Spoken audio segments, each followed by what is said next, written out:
महात्मा उपासक डॉक्टर सोहनराज तातेड़ पुनरुत्थान और आत्मविज्ञान के बाद अब ला रहे हैं सनातन सत्य, जैसी दृष्टि वैसी सृष्टि, कुदरत, कुदरती रचना एवं कुदरत के कानून से शाश्वत सुख की प्राप्ति। लॉग इन करें www.drsohanrajtated.com, YouTube channel doctor Sohanraj Tated, play store से डाउनलोड करें mobile app doctor Sohanraj Tated.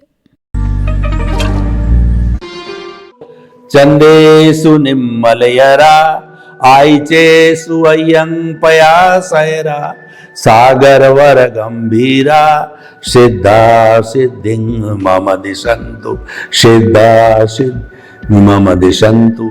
ये मेरे भीतर विराजमान शुद्ध आत्मा भगवान, आप मेरे परम पिता परमेश्वर प्रभु भगवान ईश्वर हो। आप जो सागर के समान गहरे हो और हिमालय के समान विशाल हो। आप अनंत ज्ञान, अनंत दर्शन, अनंत शक्ति, अनंत सुख का धाम हो और आप अजर अमर अविनाशी हो। आप रिद्धि सिद्धि प्रदाता हो, आप मुक्ति प्रदाता हो। मुझे मुक्ति की ओर प्रयाण कराओ, मुझे ऐसी शक्ति दो, जागृति दो, शक्ति दो, जागृति दो, आशीर्वाद। भाइयों और बहनों, मातृशक्ति को नमन। आज का हमारा बहुत सुंदर विषय जीवन निर्माण के सूत्र। देखिए, जीवन किसे कहते हैं? जन्म से मृत्यु के बीच का जो पीरियड होता है वह जीवन कहलाता है। हर प्राणी जो जन्म लेता है वो जीना चाहता है, मरना कोई नहीं चाहता। और सभी प्राणी सुख चाहते हैं, दुख कोई नहीं चाहता है। पर दुख नहीं चाहने पर भी दुख हो जाता है, उसका कारण उसके पूर्वकृत कर्म है। तो हम जो है इन सब परिस्थितियों के रहते हुए भी जो हमारा जन्म से मृत्यु के बीच का स्पान है वो जीवन निर्माण, यानी उस जीवन को अच्छा कैसे बनावें। जीवन जीना कोई बड़ी बात नहीं है, वो तो जिया जाएगा, वो आपके हाथ में नहीं है। पिछले जन्म से जैसे जैसे कर्म करके आए हो, उदय प्रारब्ध के अधीन आपको जीना पड़ेगा। दूसरे शब्दों में ये कहें कि हर प्राणी का जीवन है वो परिणाम है, लेकिन परिणाम होते हुए भी वो शांति पूर्वक कैसे जीता। इसका अर्थ हुआ कि जीना एक बात है और कैसे जिया जाए वह दूसरी बात है। जो जीवन जीने की कला है वह अच्छा जीवन जीना, जीवन जीने की कला है। तो आज का हमारा विषय है कि जीवन निर्माण के क्या सूत्र हो सकते हैं। देखिए, सबसे पहली बात तो ये है कि मोटी मोटी बात लेमैन के लिए, गांव के जो ग्रास रूट का व्यक्ति है, आदिवासी है, उसके लिए भी मैं फार्मूला बता देता हूं कि जीवन में दो पलड़े हैं। जो तराजू होता है उसके दो पलड़े होते हैं। वो एक पलड़ा है अच्छाई का पलड़ा, एक बुराई का पलड़ा। अगर व्यक्ति के पास में कोई बड़ा ज्ञान नहीं है, वो तो एक ही बात ध्यान रखे कि मुझे अच्छाई की तरफ जाना है, बुराई की तरफ नहीं जाना है। अच्छाई की हम ऑटोमेटिकली लिस्ट बना देते हैं। जैसे कि मैं आपको बताऊं कि हम पहले जो है अच्छाई की लिस्ट बनाते हैं। सच बोलना, honesty is the best policy, किसी के साथ बुरा व्यवहार न करना, किसी को गाली गलोच नहीं देना, किसी के प्रति बुरे भाव नहीं रखना, और चोरी नहीं करनी, जारी नहीं करना, वैष्णी नहीं बनना, सप्त वैष्णव की ओर नहीं जाना, और जो अपनी पराया सो पराया, अपना सो अपना, हर बहन बेटी को अपनी बहन बेटी के समान समझना। ये तो एक अच्छाई का पार्ट हो गया। बुराई का पार्ट है झूठ बोलना, चोरी करना, जारी करना, dishonesty is the best policy, नकारात्मक भाव लाना और किसी के प्रति बुरा सोचना, अन्याय करना, हिंसा करना, रेप करना, आतंकवाद की ओर जाना, अपराध में जाना और मिलावट करना आदि आदि। तो इसका अर्थ ये हुआ कि जो अच्छाई की तरफ जाता है वो नैतिक व्यक्ति है। इसीलिए नैतिक व्यक्ति होता है वह सच्चा धार्मिक होता है। कोई क्रियाकांड करे या ना करे, मंदिर जाए या ना जाए, सामायिक करे या ना करे, पूजा पाठ करे या नहीं करे, तिलक लगाए या नहीं करे और भगवान के रोज धूप दे या ना दे, मंदिर रोज जाए या ना जाए, लेकिन वो नैतिक है यानी ऑनेस्ट व्यक्ति है तो वो सच्चा धार्मिक है। आप अगर धार्मिक बनना चाहते हो, एक ऑनेस्टी की देवी, जो नैतिकता की देवी को अपने प्रतिष्ठान के अंदर उसकी मूर्ति लगा दो और उसकी उपासना करो, उसकी दिया बत्ती करो, उसको अगरबत्ती करो। यानी कोई भी आपका ग्राहक आवे तो फिक्स रेट रखना और जो चीज जैसी है वैसा बताना और उनके साथ में अच्छा व्यवहार करना। तो आप देखिए, मैं आपको उदाहरण देना चाहता हूं कि एक मेन मार्केट के अंदर जो है दो व्यापारी है, दोनों एक जैसे है। मान लीजिए फूड प्रोडक्ट के व्यापारी है, दोनों दुकानें आसपास है, तो एक व्यक्ति की पॉलिसी है honesty is the best policy, दूसरे व्यक्ति की पॉलिसी है dishonesty is the best policy. Honesty के साथ में डिस जुड़ गया, कितना बड़ा अंतर हो गया। ऑनेस्टी वाले के बच्चा आता है, बूढ़ा आता है, स्त्री आता है, अनपढ़ आता है, वो सब के साथ प्रिंटेड रेट है। उस प्रिंटेड रेट से तो कम लेते हैं न ज्यादा लेते हैं और क्वालिटी अच्छी रखते हैं और उन्होंने एक फिक्स मार्जिन कर रखा अपना कि मेरे को तो 10% जो है मेरा मार्जिन मिलना चाहिए। जो परचेज रेट के ऊपर 10% बढ़ा के लगा दिया। कर्मचारी जानता है, सेठ जानता है, खरीदार जानता है, सबको मालूम है कि भाई इतना जब दुकान लगाई है इतना करेगा ही, तो उसके इतना है, उसके ग्राहकों की भीड़ पड़ती, नंबर ही नहीं आता है। अब दूसरा व्यक्ति क्या है कि वह जो कोई चीज प्रोडक्ट करने आता है तो उसमें प्रिंटेड रेट नहीं है, किसी से दुगना मांग लेता है, किसी से तिगना मांग लेता है, किसी से डेढ़ा मांग लेता है। यानी कि वो दर मोलाई करता है और वो नेगोशिएशन करता है। तो उसके बाद लोगों को मालूम, धीरे धीरे उसकी पोल खुल जाती है कि ये ईमानदारी से काम नहीं करता है। तो उसकी तो गिने चुने ग्राहक है जाते हैं और एक बार जो उसकी पेड़ी चढ़ जाता है, दूसरा उसकी कोई पेड़ी नहीं चढ़ता। तो भाइयों बहनों, देखिए कितना फर्क पड़ गया ऑनेस्टी और डिसऑनेस्टी से, अच्छाई से बुराई से। इस तरीके से ये हमें जीवन यापन करना चाहिए। और देखिए कि अच्छा या बुरा होना हमारे हाथ में नहीं है, क्योंकि ये तो परिणाम है, ये तो पीछे से लेके आई, ये भुगतान है, ये हिसाब है, ये लेना है, देना है। लेकिन लेने और देने के अंदर जो है हम साइलेंट तो रह सकते हैं, हम जो है उसमें संभाव तो रख सकते हैं, उसमें अपने आप को नियंत्रण तो रख सकते हैं। तो ये जो नियंत्रण वाली बात है, संभाव वाली बात है, ये एक अच्छा जीवन जीने की, शांतिपूर्ण सुखपूर्ण जीवन जीने की जो बड़ी बात आती है। उदाहरण के तौर पे देखिए कि अगर किसी व्यक्ति के जो दुकान चलाते चलाते नुकसान हो गया, देखिए फायदा हो जब तो कोई बात ही नहीं, नुकसान हो गया तो उस नुकसान को वो समझे कि ये मेरे कर्मों का फल है। और हमारे सनातन सत्य की भाषा में बात करें तो वो कुदरती रचना है।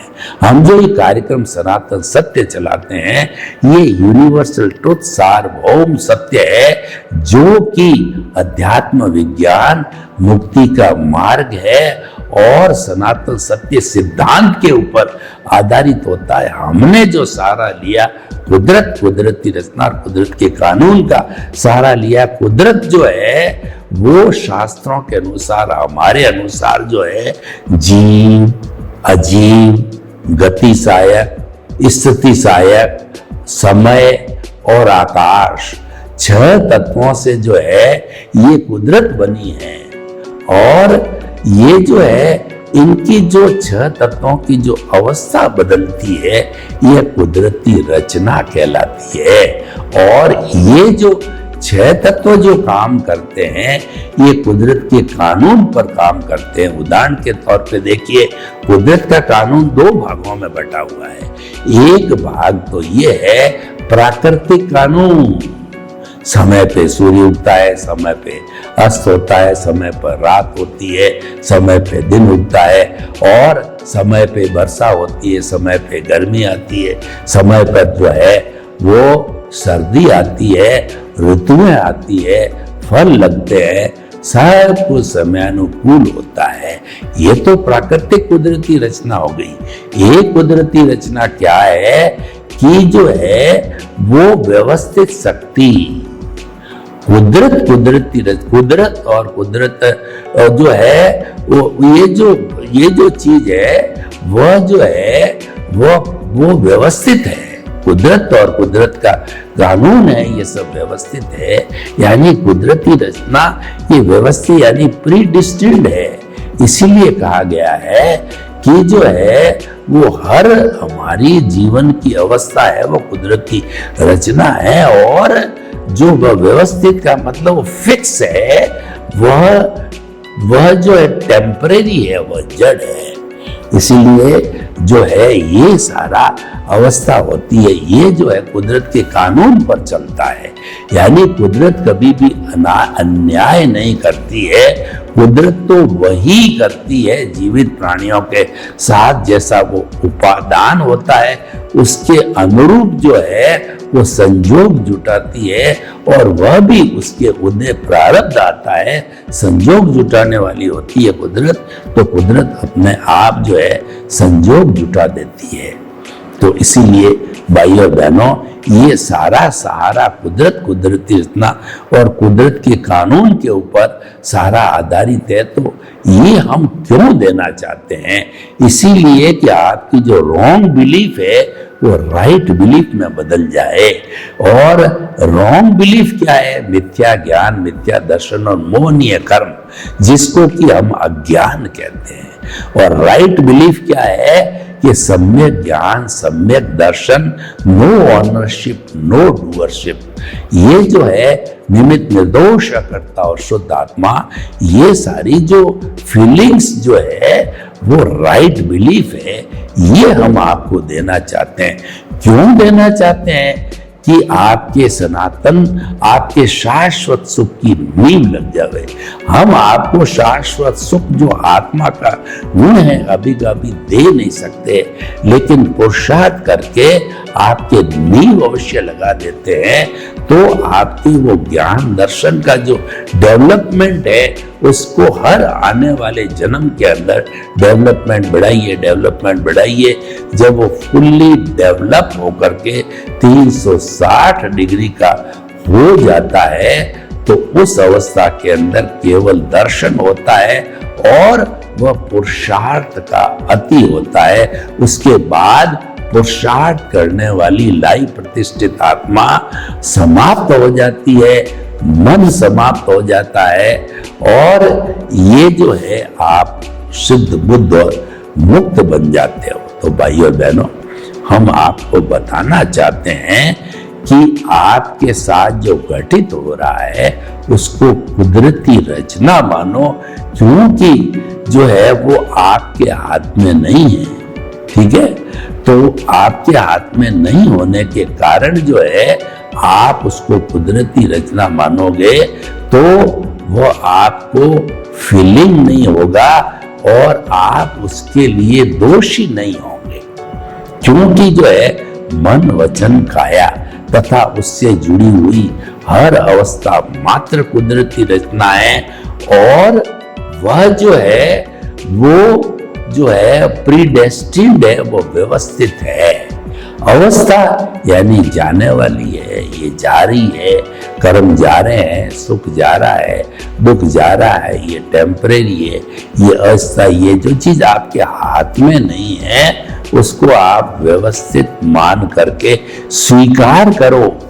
इसीलिए जो है कुदरती रचना यानी जो परिणाम चल रहा है उस परिणाम को परिणाम मानना पुरुषार्थ है और वो ज्ञान है, और परिणाम को पुरुषार्थ मानना वह अज्ञान है। और आपने ज्ञान का सहारा लिया, कुदरती रचना देखते रहे तो सम्यक तब पैदा हो गया। सम्यक ज्ञान, सम्यक दर्शन आपके विजन के अंदर है, क्योंकि आपको जो है अच्छा जीवन कब मिलता है। प्रश्न ये है, ये सारी बातें किस व्यक्ति को मिलती है? भाग्योदय बिना नहीं मिलता है। नॉर्मल व्यक्ति तो आया राम गया राम होता है, 5 इंद्रियों का सुख ले लिया, खा लिया, पी लिया, और उसके बाद मेरा घर, मेरा परिवार, मेरी धन, मेरी दौलत, यानी बहिर आत्मा का जीवन हम जन्म जन्मांतर से जी रहे हैं और इस बार भी जिया और ये चलता रहता है। उससे बाहर निकलना, जो कुछ भी जन्म जन्मांतर से निकलना है, बाहर निकलने के लिए मनुष्य जीवन ही है। यह एक चांस मिला है, क्योंकि मनुष्य जीवन ऐसा है, वही मुक्ति को जा सकता है, वही जो है शाश्वत सुख की नींव लगा सकता है। चाहे इस जन्म के अंदर शाश्वत सुख नहीं मिले, लेकिन आने वाले जन्मों में शाश्वत सुख को, मुक्ति को, मोक्ष को और ब्लिस को प्राप्त किया जा सकता है। नींव लगती है तभी प्राप्त किया जा सकता है। हमारे कोई प्लॉट है, उस प्लॉट का लेआउट करके और हमने नींव लगा दी तो हम मान सकते हैं कि अब हमारे को जो है मकान बन जाएगा। और नींव ही नहीं लगी, प्लॉट ही नहीं है, तो फिर प्रश्न ही नहीं है मकान बनने का। तो भाई और बहनों, सम्यक ज्ञान, सम्यक दर्शन का डेवलपमेंट करते रहो और कुदरती रचना मानते रहो। सम्यक तप हो गया तो जीवन भर सम्यक तप करते रहेंगे, तो चाहे इस जीवन में हो चाहे अगले जीवन के अंदर हो, हमको जो है वो जो है सम्यक चारित्र मिलेगा। सम्यक चारित्र का अर्थ होगा हमारे को आत्मा का स्पर्श होगा, हमारे स्वभाव का स्पर्श होगा, और स्वभाव में रमण करना है। ये जीवन का सार है, ये आनंद की प्राप्ति है, ये सच्चिदानंद बनने की प्रक्रिया है। सत का मतलब अविनाशी, चित्त का मतलब ज्ञान दर्शन करने वाला, और आनंद जिसका लक्षण है, यानी जीवन में हम हमेशा आनंदित रहें, ऐसा जीवन जीना चाहिए। और वह जीवन जो है सम्यक ज्ञान, सम्यक दर्शन, सम्यक तप और सम्यक चारित्र से मिल जाता है। और जब सम्यक चारित्र पूरा पुष्ट हो जाता है, हमारा जो है वो अनुभव 360 डिग्री का हो जाता है, तो फिर हमारे को केवल दर्शन हो गया, यानी पुरुषार्थ का एंड। फिर कोई पुरुषार्थ करने की जरूरत नहीं है और हम सिद्ध, बुद्ध और मुक्त बन सकते हैं। तो भाइयों और बहनों, जीवन जीने का सूत्र यह बताता है कि आपके जो गुड डीड्स हैं, गुड डीड क्या है? प्रारंभ से मान लो आप early to bed and early to rise is a sign of the good health. आप सूर्योदय से प्रारंभ करो कि सूर्योदय से 1-2 घंटा पूर्व ब्रह्म मुहूर्त में उठ करके प्रभु भक्ति करो, आसन करो, प्राणायाम करो, मॉर्निंग वॉक करो, और जो है ईश्वर प्रणिधान करो।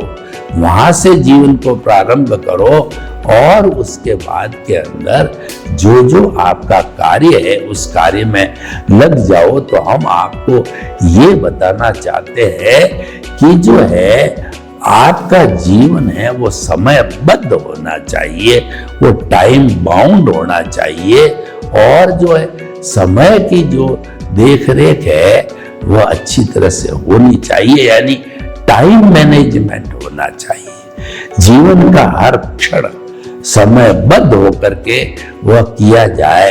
Early to bed and early to rise is sign of good health. सोने का समय फिक्स होना चाहिए, उठने का समय फिक्स होना चाहिए, भोजन का समय फिक्स हो जाना चाहिए और उसके बाद में अच्छा जीवन जीने के लिए, तनाव मुक्ति का जीवन जीने के लिए कुछ सूत्रों को याद रखना चाहिए कि आप उतना ही कमिटमेंट करो जितना कि आप निभा सकते हो।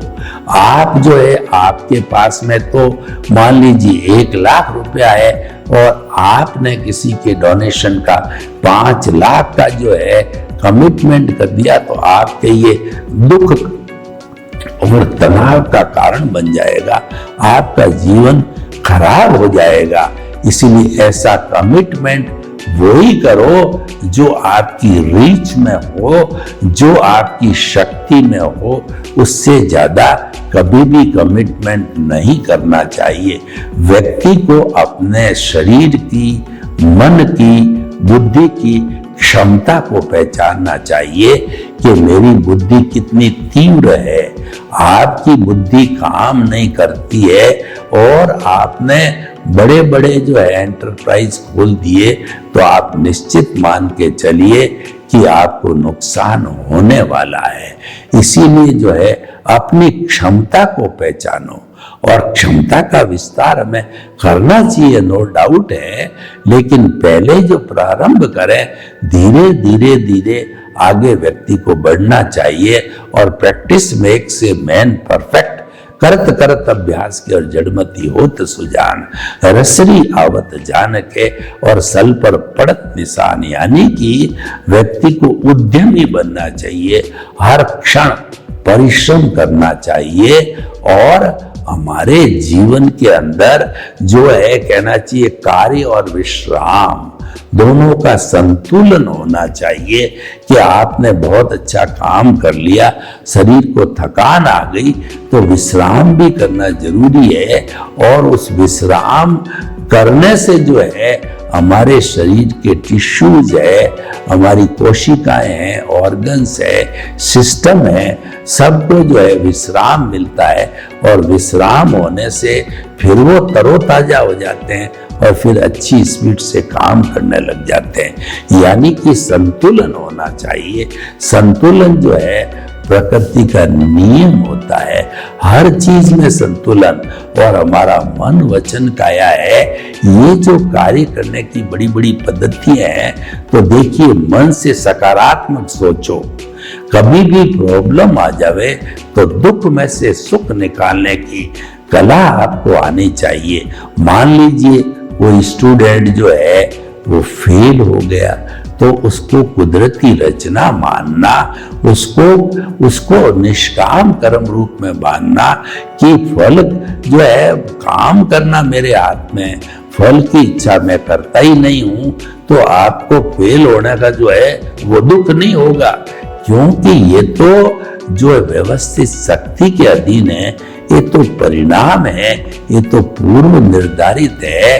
तो आप उसको इस रूप में लीजिए कि जो है हो गया सो हो गया, अब मुझे फिर वापस परिश्रम जो है चालू करना। जो व्यक्ति सहनशीलता रखता है, परिश्रम करता है, हिम्मत नहीं हारता है, हिम्मत मरदे मरदे खुदा, तो वो आगे बढ़ता जाता है और वह उन्नति करता जाता है। उसको जो तकलीफ आती है वह उसको दुखी नहीं करती है, क्योंकि हमें जो भी सुख आए दुख आए दोनों को एक सा मानना चाहिए। उसको स्थित प्रज्ञ कहते हैं, उसको प्रज्ञा चक्षु कहते हैं, यानी हर अवस्था को एक सा मानना चाहिए, क्योंकि ये हमारे हाथ में नहीं है।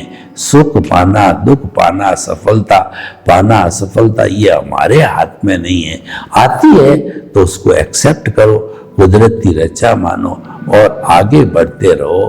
तो भाइयों और बहनों, ये जितने भी अच्छे अच्छे सूत्र है उसका जीवन के अंदर पूरा पालन करना चाहिए हमारे को, तब हम एक अच्छा जीवन का निर्माण कर सकते हैं।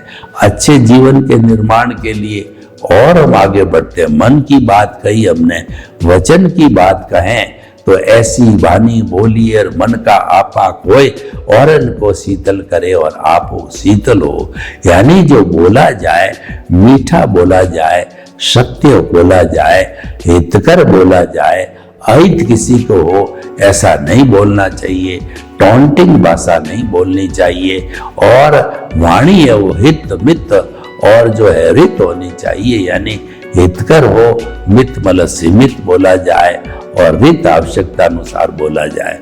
तो भाइयों बहनों, वाणी जो एक ऐसा माध्यम है जो कि हमें समाज के साथ, दूसरों के साथ जुड़ने का ये साधन है, तो वो संयत रहनी चाहिए, वह जो है नियंत्रण में रहनी चाहिए, वो संतुलन में होनी चाहिए। तीसरी काया है, काया मुख्य जो है शरीर है, काम करने की होती है, तो इसको स्वस्थ रखना जरूरी है। काया के लिए कहा गया है शरीर माध्यम खलु धर्म साधनम। हम धर्म की साधना करना चाहते हैं, शाश्वत सुख की प्राप्ति करना चाहते हैं, तो वो काया के माध्यम से ही होगी। तो इसको जो काया को जो है स्वस्थ रखने के लिए हमारे सामने 5 तरह के स्वास्थ्य है। पहला स्वास्थ्य है शारीरिक हेल्थ, फिजिकल हेल्थ। दूसरी है मानसिक स्वास्थ्य, मेंटल हेल्थ। तीसरी इमोशनल स्वास्थ्य, इमोशनल हेल्थ, यानी हमारी जो है भावनात्मक स्वास्थ्य। और चौथा जो है वो हमारा आध्यात्मिक स्वास्थ्य, मतलब स्पिरिचुअल हेल्थ। और 5वां है सामाजिक स्वास्थ्य, सोशल हेल्थ। 5 तरह के स्वास्थ्य पे हमको ध्यान देना चाहिए, और ध्यान आराम से दिया जाता है। वास्तव में देखिए, जो हमारी प्राण शक्ति है, जो हमारी प्राण ऊर्जा है, जिसको हम विटालिटी कहते हैं, जो मन वचन काया के संचालन में काम आती है, वह 4 चीजों से बनती है। वो भोजन, पानी, सूर्य का ताप और प्राणवायु ऑक्सीजन। इनको अच्छी मात्रा में लेना चाहिए, यानी कि हमको प्रकृति की गोद में रहना चाहिए, हमको प्रकृति के करीब रहना चाहिए, प्रकृति से तालमेल बना करके रहना चाहिए, तब ये प्राप्त होती है। और विटालिटी जो है हमारी प्राण शक्ति है, उसको व्यर्थ नहीं गंवाना चाहिए, उसको जो है सदुपयोग करने के लिए सकारात्मक सोच होनी चाहिए। हमारी जो नकारात्मक सोच है, पाप प्रवृत्ति है, नेगेटिव थॉट्स है, उसके अंदर जो हमारी प्राण शक्ति जाती है वो व्यर्थ जाती है। तो आपने अगर जो है अधिक हिस्सा आपका व्यर्थ में गंवा दिया, तो पीछे जो कम बची हुई प्राण शक्ति है, उससे मन वचन काया की जो बैटरी है वो संचालित थोड़ा समय होती है। यानी कि जो आपके पॉजिटिव थॉट नहीं रहते हैं, उसकी जगह नेगेटिव आने चालू हो जाएंगे और आप काम कर नहीं पाएंगे। आपको जो है वो विश्राम की आवश्यकता हो जाएगी, यानी शरीर है दुर्बल पड़ जाएगा। तो भाइयों और बहनों, हमें जो है अच्छा जीवन जीने के लिए सभी इन सूत्रों को ध्यान में रखना चाहिए। और अच्छा जीवन जीने के लिए हम दूसरे के अस्तित्व का हनन नहीं करना चाहिए। दूसरे के अस्तित्व का हनन तब होता है, क्रोध, अहंकार, माया, लोभ से होता है। यानी कि हम अगर गुस्सा करते हैं तो हम अपने शरीर को तो खराब करते ही हैं, अगले का भी मूड बिगाड़ते हैं। अहंकार करते हैं, अहंकार के अंदर हम दूसरे को इंफीरियर समझते हैं, खुद को सुपीरियर समझते हैं। सर्वे भवन्तु सुखिनः सर्वे सन्तु निरामया। लोक के सब जीवों को सुख मिले, शांति मिले, आनंद मिले, प्रेम मिले, सौहार्द मिले, और सभी हिलमिल करके हम एक अच्छा विश्व, अच्छा राष्ट्र का निर्माण करें। आपके प्रति मंगल भाव। ओम शांति। महात्मा उपासक डॉक्टर सोहनराज तातेड़ पुनरुत्थान और आत्मविज्ञान के बाद अब ला रहे हैं सनातन सत्य, जैसी दृष्टि वैसी सृष्टि, कुदरत, कुदरती रचना एवं कुदरत के कानून से शाश्वत सुख की प्राप्ति, लॉग इन करें www.drsohanrajtater.com, YouTube channel doctor Sohanraj Tated, play store से डाउनलोड करें mobile app doctor Sohanraj Tated.